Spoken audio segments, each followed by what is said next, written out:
اللہ جل مجدہ الکریم کا فضل و کرم کے اس خالق و مالک نے ایک بار پھر ہمیں جمعۃ المبارک کی یہ بابرکت ساعتیں عطا فرمائی ہیں۔ اللہ تبارک و تعالی ہمیں اپنی زندگی کے تمام اوقات کی قدر کرنے کی توفیق عطا فرمائے۔ زندگی کے حوالے سے اگر ہم قرآن کریم فرقان حمید کو دیکھیں تو خالق زندگی اللہ تبارک و تعالی نے اس کے 3 ادوار بیان کیے ہیں، ایک بچپن، جوانی اور پھر ایک بڑھاپا۔ اگر ہم اس کو جو قرآن کریم نے ان 3 ادوار کے اثر کو بیان کیا ہے تو وہ یہ ہے کہ کمزوری، طاقت اور پھر کمزوری، یعنی جب بچہ چھوٹا ہے، بچپنا ہے، لڑکپن ہے تو یہ کمزوری کا دور ہے،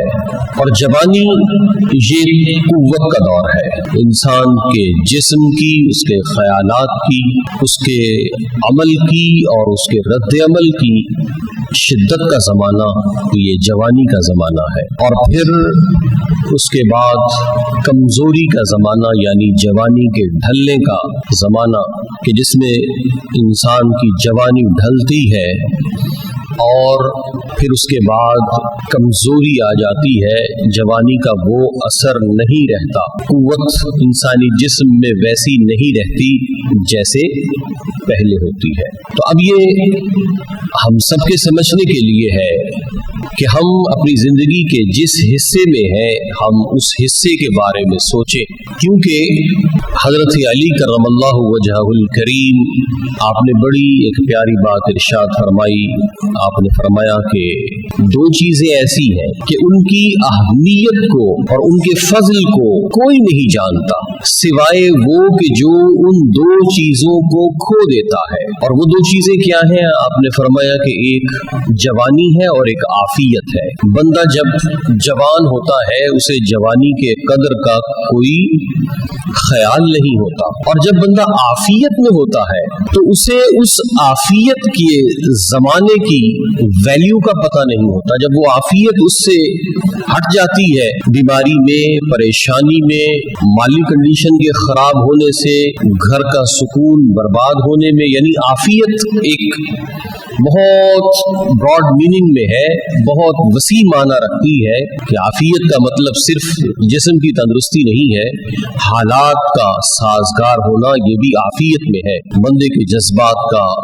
دوسرے لوگوں کے رویوں کا بندے کے ساتھ سازگار ہونا، یہ تمام چیزوں کا مجموعہ عافیت ہے۔ تو جب عافیت رخصت ہو جاتی ہے پھر بندے کو پتہ چلتا ہے کہ میں کیسے وقت کو کھو چکا ہوں، اور ایسے ہی جوانی کے جب جوانی کے اندر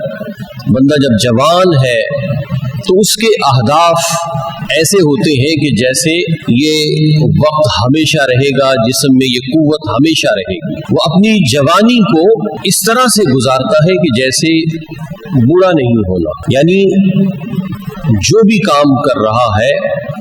اس میں اس چیز کا خیال نہیں رکھتا انسان جب جوان ہوتا ہے کہ آخر اس کے اعضاء میں سے یہ قوت جب ختم ہو جائے گی تو پھر وہ کیا کرے گا۔ اللہ کے حبیب صلی اللہ علیہ وآلہ وسلم نے یہ ارشاد فرمایا کہ اللہ تبارک و تعالی فرشتوں کے سامنے ایسے نوجوان پر فخر کرتا ہے جس نے اپنی جوانی کو نیک کاموں میں خرچ کر دیا۔ ان اللہ تعالی یباہی بالشاب، اللہ تبارک و تعالی فخر و مباحات فرماتا ہے کس پر؟ بالشاب العابد،